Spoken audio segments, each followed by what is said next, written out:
जय हिंद साथियों, मैं जितेंद्र कुमार आप सभी का टारगेट 90 बैच पर अभिनंदन करता हूं। साथियों, मैं आप सभी को रेलवे ग्रुप डी का तैयारी करा रहा हूं, जिसमें मैंने बहुत सारे वीडियो को यूट्यूब चैनल पर अपलोड कर दिया है। आज मैं आप सभी को कंपाउंड इंटरेस्ट पढ़ा रहा हूं, ठीक है, जिसमें मैंने क्लास 1 का जो भी मैंने पढ़ाया था वीडियो को अपलोड कर दिया है यूट्यूब चैनल पर। यदि आप अभी तक नहीं देखें साथियों तो उसे आप जरूर देखिए और आपने रियल आप में उतारते हुए प्रश्नों को हल कीजिए साथियों, सेट प्रैक्टिस कीजिए, क्योंकि आपका एग्जाम जो है जल्द ही होने वाला है। ये तो आपको सबको पता है कि नोटिफिकेशन आ गया, सब कुछ हो चुका है। अब आप एग्जाम में आप प्रवेश करने वाले हैं। तो साथियों, आज जो मैं आपको पढ़ा रहा हूँ कंपाउंड इंटरेस्ट, उसमें हमारा क्लास 2 होगा, जिसमें आप हमारे साथ शुरू से अंत तक बने रहिएगा। वीडियो को शुरू से अंत तक देखिएगा साथियों। आज का ये क्लास है, 3 प्रकार के क्वेश्चन को मैंने 3 टाइप से लिया है और वो सारे चीज़ों को इसमें इन्वॉल्व किया है, जो एग्जाम के स्तर पर काफ़ी महत्वपूर्ण है साथियों। यहाँ पे ग्रुप डी में इससे पूछे जाते सवाल है, एनटीपीसी में भी पूछा जाता है, उसी स्तर पर मैं आपको लेकर के चल रहा हूँ साथियों, ठीक है। तो आप हमारे साथ बने रहिए। इससे पहले कि आप हमारे चैनल पर नए भी बढ़े और आपने चैनल को अभी तक साथियों सब्सक्राइब नहीं किए हैं, तो आप चैनल को सब्सक्राइब कर लीजिए, ताकि आपको नोटिफिकेशन समय समय पर मिलता रहे और दोस्तों तक इसे शेयर कीजिए साथियों, ठीक है। तो चलिए क्लास को आज शानदार बनाते हैं। आप हमारे साथ जुड़े रहिएगा, शुरू से अंत तक जरूर रहिएगा साथियों, ठीक है। ध्यान दीजिएगा, हमारा जो ये सवाल है साथियों, सबसे पहला सवाल हमारा क्या कहता है, जरा समझना है इसके भावनाओं को और अच्छी तरह से हमें इसको हल करना है। किसी धनराशि का 5% वार्षिक ब्याज दर से 2 वर्ष का चक्रवृद्धि ब्याज 246 रुपया है। उस धनराशि का 6% वार्षिक ब्याज की दर से 3 वर्ष का साधारण ब्याज क्या होगा। साथियों, यहाँ पे चक्रवृद्धि ब्याज दिया हुआ है और साधारण ब्याज हमें पूछ रहा है। समझ रहे बातों को, जरा सा गौर फरमाइएगा। देखिए, कहता क्या है कि 5% वार्षिक ब्याज की दर से, है ना, 2 वर्ष का चक्रवृद्धि ब्याज इतना दिया हुआ है। एक बात बताइए, 5% का मतलब कितना है? 5/100, तो ये क्या हो जाएगा? 1/20 हो जाएगा। कोई दिक्कत नहीं है साथियों। अब एक बात बताइए, जब हम ब्याज की चर्चा करते हैं तो वह ब्याज तो बढ़ता है ना हमारा, तो साल में तो चक्रवृद्धि ब्याज क्या होगा? बढ़ते जाएगा। यानी कहने का मतलब क्या है साथियों, जरा सा आप गौर से यहाँ पे देखिए क्या कहता है। यदि मैं कहूँ कि पहले 20 था तो अब कितना हो जाएगा? 21 हो जाएगा। ये 1 साल का हो गया ब्याज। अब बताइएगा, 1 साल का हो गया और अब आगे देखिए, ये 20 था तो अब कितना हो गया? 21 हो जाएगा साथियों। ये हमारा क्या होता है? प्रिंसिपल होता है, जबकि ये हमारा क्या है? अमाउंट है। जरा आप बताइएगा, ये हमारा प्रिंसिपल कितना हो जाएगा? 400, तो अमाउंट कितना हो जाएगा? 441 हो जाएगा। कितने साल की चर्चा किया था हमसे? तो हमसे चर्चा किया था 2 वर्षों का। साथियों ध्यान दीजिएगा, जब ये 2 वर्ष का चर्चा किया है तो हमें पूछ क्या रहा है कि उस धन राशि का 6% की ब्याज की दर से 3 साल का ब्याज क्या होगा? साधारण ब्याज, ठीक है। जरा से एक बात बताइए, ये है मूलधन, ये है मिश्र धन। बताइएगा ये पैसा बढ़ कितना रहा है? 41 रुपया बढ़ रहा है।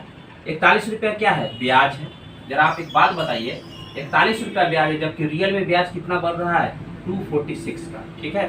तो हमें क्या निकालना है? प्रिंसिपल निकालना होगा, क्योंकि अगला के लिए हमें साधारण ब्याज निकालना, तो प्रिंसिपल तो पता करना ही होगा ना, क्योंकि रेट दिया हुआ है, टाइम दिया हुआ है, तो प्रिंसिपल पता कर लेते हैं। तो हमारा प्रिंसिपल कितना हो जाएगा? ध्यान दीजिएगा, 246/41 और इंटू में 400। इसको अगर हम काटना चाहें, अगर साथियों मैं अगर इसको काटना चाहूँ तो ये कितना बार में कट जाएंगे? ये आपको, आप इसे काटिए ना, 6 बार में ये कट जा रहा है, ठीक है ना, 6 बार में। तो ये कितना हो जाएगा? ये 6 चौक 24, यानी कि 24 तो हमारा क्या आ गया? प्रिंसिपल आ गया साथ। प्रिंसिपल मतलब क्या होता है? मूल राशि, जो कि हमारा मूलधन कहलाता है, वही तो हुआ। जरा सा आप गौर फरमाइएगा, देखिएगा ये 6 बार में कट गया है, ठीक है, और ये 6 चौक 24 तो हमारा प्रिंसिपल आ गया।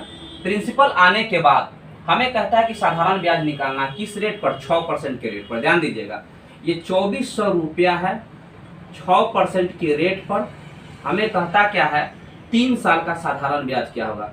00 से 00 कट जाएगा, 24 36 18, इनको गुना करिए, ये 18 चौक 72 के 2 हासिल 7 होगा ना, 18 दूना 36 और 7 कितना होगा? 36 और 7 36 और 7 कितना हो जाएगा साथियों? 18 दूना 36, 18 चौक 72 के 2 हासिल 7, 18 दूना 36 और 7, 36 और 7, 7 6 13, 43 हो जाएगा। यानी 432 हमारा परम सत्य उत्तर होगा। ये परम सत्य उत्तर किस रूप में होगा? तो साधारण ब्याज के रूप में होगा। साथियों ऑप्शन डी हमारा आंसर हो जाएगा। ठीक है, आप इसे नोट कर लीजिए। ठीक है, चलिए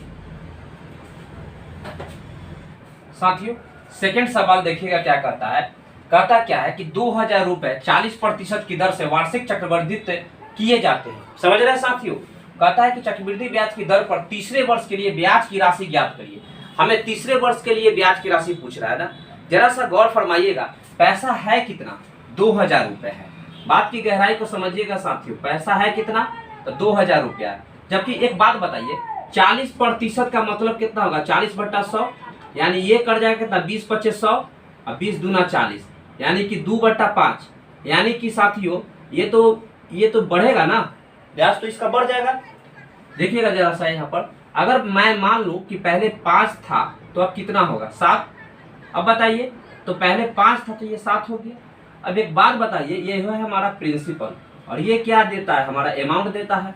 जरा सा एक बात बताइएगा, ये हो जाएगा 50/25, जबकि ये हो जाएगा 49। ये 25 रुपया क्या है? प्रिंसिपल है, जबकि 49 क्या है? मिश्रधन है। जबकि रियल में हमारा मूलधन कितना है? 25 जो है कितने के बराबर है? 2000 रुपये के बराबर है। तो अगर हम अमाउंट निकाल ले साथियों तो कितना होगा? ये 2000 बट्टा में 25 और गुना में 49। ये 2 वर्ष का हमारा अमाउंट पता चल चुका है। एक बात बताइएगा, अमाउंट पता लग चुका है, हम तीसरे साल का हमें अगर ब्याज निकालना हो तो हम रेट ऑफ इंटरेस्ट से उसका नहीं निकाल सकते हैं। क्या करेंगे? रेट कितना है? 40%। तो तीसरे साल का हो जाएगा कितना? 40 बट्टा में 100। अब देखिए एक बात, ये तो इसका तो हमें अमाउंट मिलेगा, है ना। जबकि हमें 3 साल का बोला है तो अगले वर्ष के लिए हमने क्या किया, इसका रेट जो है इसका 40% के हिसाब से तो बढ़ जाएगा। तो 40 बट्टा में 100 यानी 40% के हिसाब से हम इसे निकाल दिए तो कितना हो गया साथियों? ध्यान दीजिएगा, ये डबल जीरो है, ये डबल जीरो से खत्म हो जाएगा। ये आपको ये 4 से कटेगा, 4×5 = 20, ये हो जाएगा 50×25, 5×8 = 40, ये हो जाएगा 49 में 32 से गुना कर दीजिए, 8×4 = 32 ये वाला।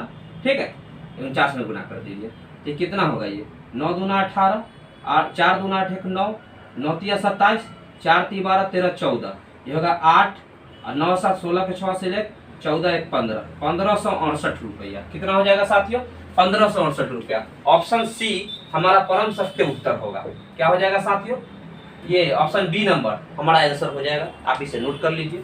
फिर से एक बार समझिएगा, हमें कह रहा है क्या? पैसा इतना है 40% के हिसाब से क्या कह रहा है? चक्रवृद्धित हो रहा है ये पैसा। अगर पहले 5 था तो अब कितना बढ़ गया? 7 बढ़ गया, ऊपर वाला तो जुड़ जाता है। फिर अगले वर्ष के लिए ये बढ़ गया, तो ये 2 वर्षों का दिख रहा है ना आपको। जरा बताइएगा, ये मूलधन हमारा इतना है, मिश्रधन इतना हो गया, जबकि रियल में मूलधन 2000 है तो हम मिश्र निकालिए 49 पर, तो हमारा कितना आया? इतना तो हमें मिश्रधन प्राप्त हुआ। जबकि ये हमें कहता है ये जो मान हमें प्राप्त हुआ है राशि, इसी राशि पर तो हमें ब्याज पता करना है ना 3 वर्ष का। तो अगले साल के लिए रेट ऑफ इंटरेस्ट इसमें लगा दिए, तो ये 30 साल का हो गया, 40 बट्टा में 100, यानी कि इसको काट फूट किए तो कितना आ गया साथियों? 1568 रुपया। क्या? तो ब्याज की राशि। ठीक है, कोई दिक्कत है तो बोलिए। नहीं ना साथियों, बढ़े नेक्स्ट सवाल की ओर देखिए।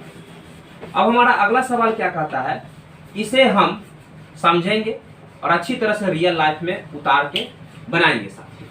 जरा सा पढ़िएगा सवालों को क्या कहता है, देखिएगा अच्छी तरह से समझना है साथियों। एक धनराशि चक्रवृद्धि ब्याज यानी कंपाउंड इंटरेस्ट की दर से 6 वर्ष में अपने से दुगनी हो जाती है। एक बात बताइए, दुगनी हो जाती है। मैंने आपको सिंपल इंटरेस्ट में भी ये बात बताया था, यदि मेरे पास 1 रुपया है तो 6 साल में 2 रुपया हो गया।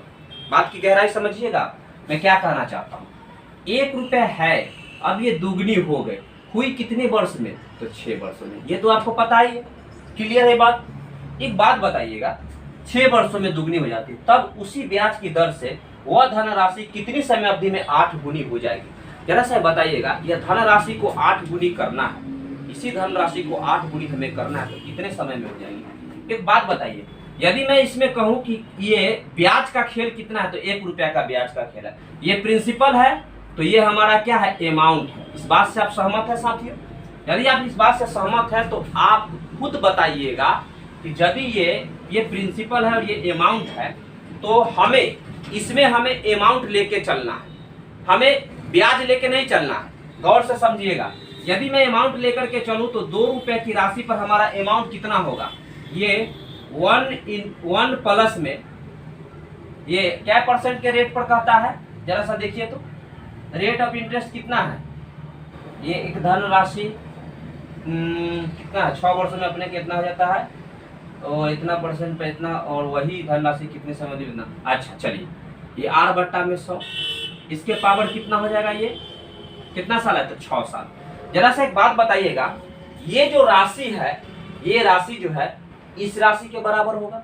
क्यों भाई, क्योंकि यही तो अमाउंट है जो कि 2 रुपया है, जबकि इसका जो है ये इस केस में इतना आता है। बात की गहराई को समझते हैं ना। तो देखिएगा, हमें अगर इस राशि को हमें क्या करना है, हमें 8 गुना बनाना है। कितना करना है, तब उसी ब्याज की दर पर वह धन राशि कितनी समय में 8 गुनी हो जाएगी। यह राशि को हमें 8 गुनी बनाना है, तो 8 गुनी बनाया है कब जाएगा, जब हम इसके पावर में 3 रख देंगे साथियों, तो ये 8 गुनी हो जाएगा कि नहीं होगा। देखिए तो 2 दूना 4 दूना 8, यानी कि 8 गुनी हो जाएगा। तो जब हम इधर पावर चढ़ाएंगे ना, तो इसके ऊपर भी हमें पावर चढ़ाना पड़ेगा। हमने 3 चढ़ाया तो इधर भी 3, 5 चढ़ाना होगा तो उधर भी 5 चढ़ाएंगे। जरा से एक बात बताइएगा, ये आपस में क्या हो जाता है, गुना हो जाता है ना। पावर के पावर रहेगा ना, यदि पावर के ऊपर पावर रहेगा तो आपस में गुना हो जाता है होल पावर के केस में। जैसे आपने पढ़ा होगा क्लास 8 में कि a to the power m और whole to the power n is equal to a के पावर m गुना n। इस बात से आप सहमत हैं? अगर इस बात से सहमत है तो आप बताइए, ये इतना के पावर 6 है और इसके होल पावर है 3, तो गुना हो जाएगा। तो कितना आ जाएगा, गुना करने पर, दोनों का कॉम्बिनेशन होने पर 18। और ये जो 18 है, पावर में क्या रहता है, t का वैल्यू रहता है, जो कि हमारा टाइम को डिनोट करता है। समझ रहे हैं ना, ये अमाउंट वाला में दिख रहा है ना, यहाँ पे क्या रहता है, पावर में समय रहता है। तो समय, ये पैसा जो है, राशि जो है, अब 8 गुनी हो जाती है कितने समय में, 18 साल में। इसका मतलब है साथियों, हमारा समय कितना हो जाएगा, ये 18 ईयर। कोई दिक्कत है तो बोलिए, नहीं है तो ऑप्शन है क्या, ऑप्शन नंबर बी हमारा परम सत्य उत्तर होगा साथियों। ठीक है, कोई दिक्कत नहीं ना है। अगर आप अभी तक नहीं समझे हैं तो एक बात जान लीजिए, इस प्रश्न को बेइंतहा तरीकों से बनाया जा सकता है, बेइंतहा तरीकों से।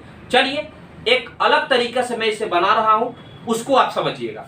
ठीक है, ये बहुत ही आसान तरीका था साथियों, आप एक और तरीका अपना लीजिए। फिर से मैं इसे समझा दे रहा हूं, फिर आगे बढ़ेंगे, जरूर उसे भी आपको सीखना है। 1 रुपया था 2 रुपया हो गया। हमें ब्याज मत देखना, हमें राशि पर चलना है। हम राशि पर चल रहे हैं साथियों, तो ये 2 रुपए के राशि पर हमारा जो मिश्रधन है इस रूप में सज जाएगा। अब ये 2 रुपए को हमें 8 रुपया बनाना है, तो पावर 3 रखेंगे तो ये 8 होगा, तो ये भी हो जाएगा कितना, पावर 3 रखेंगे, दोनों तरफ पावर हमको उतना ही रखना पड़ेगा। तो ऊपर पावर में पावर गुना हो गया तो 18 वर्ष हो गया, जबकि यहाँ पे 8 गुनी रुपया, 2 रुपया का 8 गुनी हो गया है। अब बताइए, तो समय हमारा 18 वर्ष आ गया। चलिए, दूसरे तरीका हमारा क्या कहता है, जरा इसकी बात को हम लोग अच्छी तरह से समझेंगे। देखिएगा साथियों, बहुत ही शानदार तरीकों से मैं आपको पढ़ा रहा हूं और आपको अपने रियल लाइफ में इसे उतारना चाहिए साथियों, और मुझे आशा है कि आप उतारते होंगे और अच्छी तरह से सीखते भी होंगे साथियों। ठीक है, जरा सा ध्यान दीजिएगा।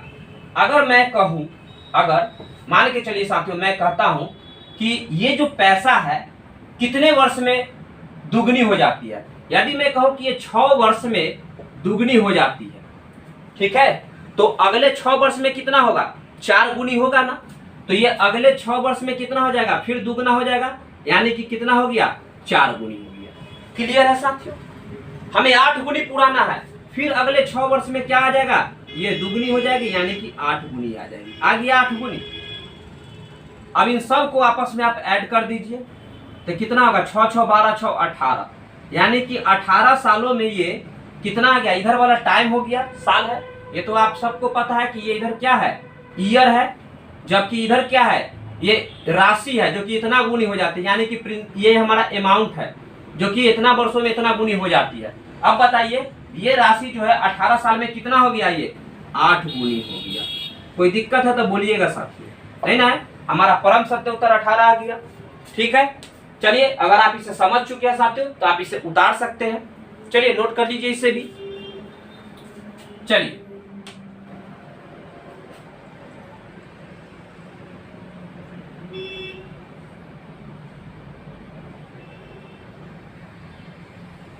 चलिए समझ गए साथियों।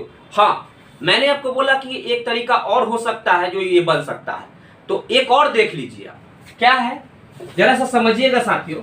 आप इसे कहे ना, मैं आपको कह रहा हूं कि आप इसे इस तरीका से मत सोचिए कि मैं इसे क्या केवल सूत्र पर ही बनाना है हमें, ये मत सोचिएगा आप।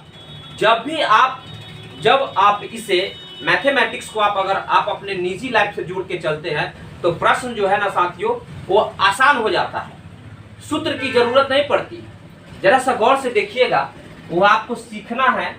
जरा सा मैं अगर कहूं कि ये 6 साल में अगर ये दुगनी होती है, तो एक बात बताइए, 6 साल में दुगनी होती है तो हमें इसे 8 गुनी पुराना है, तो ये पावर 3 करेंगे तो ये 8 गुनी पुर जाएगा कि नहीं पुर जाएगा? 8 गुनी आ गया। क्लियर है साथियों? तो जितना पावर हमने यहाँ रखा ना, उतना ही से हम यहाँ पर क्या करेंगे, गुना कर देंगे। हमेशा इस बात को याद रखिएगा। पावर 4 रखेंगे ना तो यहाँ पर समय में हम 4 से गुना कर देंगे। जो पावर यहाँ रखेंगे उतना ही समय से यहाँ पर गुना कर देंगे, वही पावर से यहाँ पे गुना करेंगे। 3 रखा था मैंने, 3 से गुना कर दिया तो 18 वर्ष आ गया। तो साथियों यहाँ तक के क्लास आपको कैसा लगा आप कमेंट बॉक्स में कमेंट करके जरूर बताइएगा साथियों।